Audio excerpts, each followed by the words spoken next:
Good morning, everyone, and welcome once again to Wisely Wacky Wednesday.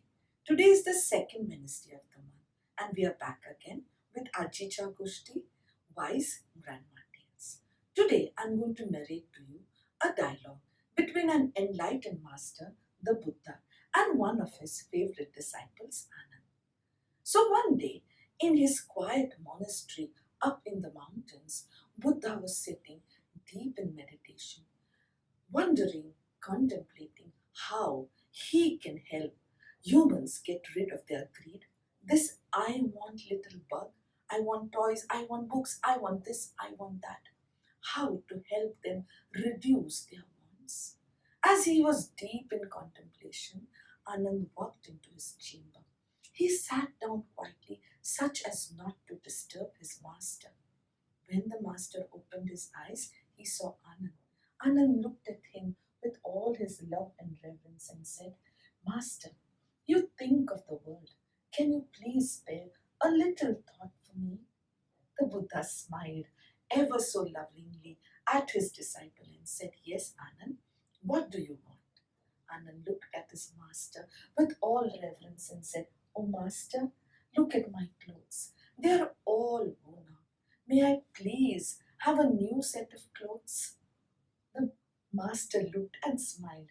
Yes, Anand, of course you can have a new set of clothes. Please take this.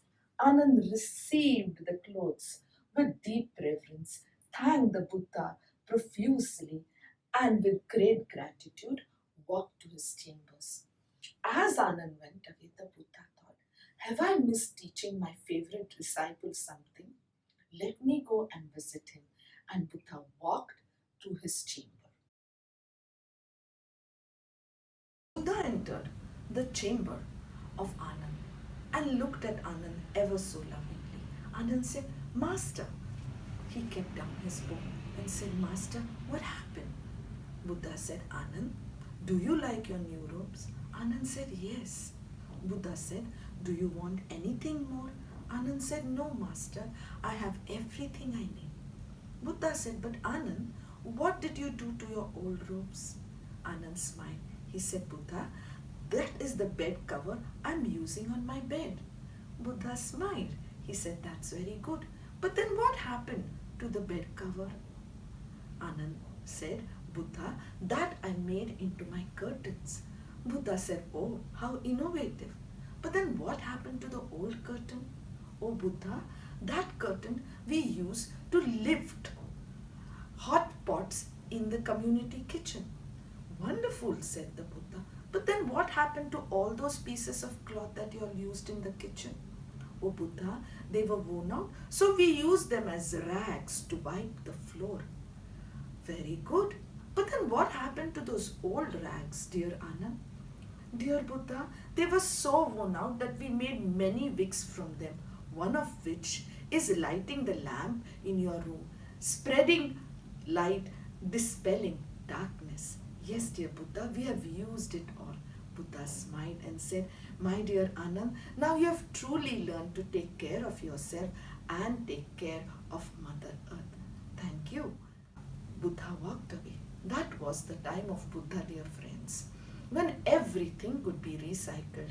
Cloth, wood, paper, all kinds of minerals, everything could be reused, recycled. But then man's so-called progress, and in came plastic. Plastic has entered every part of our life. It has encroached us. It has entered our kitchen. It has entered our bathroom. It has entered our toilets. It has gone into our bedrooms, drawing rooms, offices. Everywhere plastic is choking us. It is leaching into our foods, into our water. Would you like to eat plastic?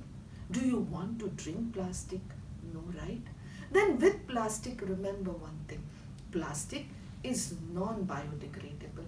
You can recycle it, reuse it, but finally it is going to disintegrate and enter the soil.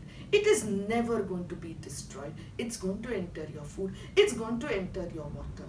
And then plastic is made from petroleum, one of the few non-renewable resources of nature. Plastic, when it is produced, releases toxic fumes. Those fumes are choking our lungs. Do you want to choke Mother Earth and yourself and your health? No, right? Then with plastic, there is only one mantra: reduce, reduce, reduce, stop. Say no to plastic. If you want to know simple ways to reduce plastics in your home and offices, do watch our Wacky Wednesdays in the forthcoming weeks. And yes, have you done your plastic audit? No, right? Please watch one of our Wacky Wednesdays on our YouTube channel or on our Facebook page of how to do a plastic audit. When you realize how much plastic you use, I'm sure you'll say no, no to plastic. Thank you.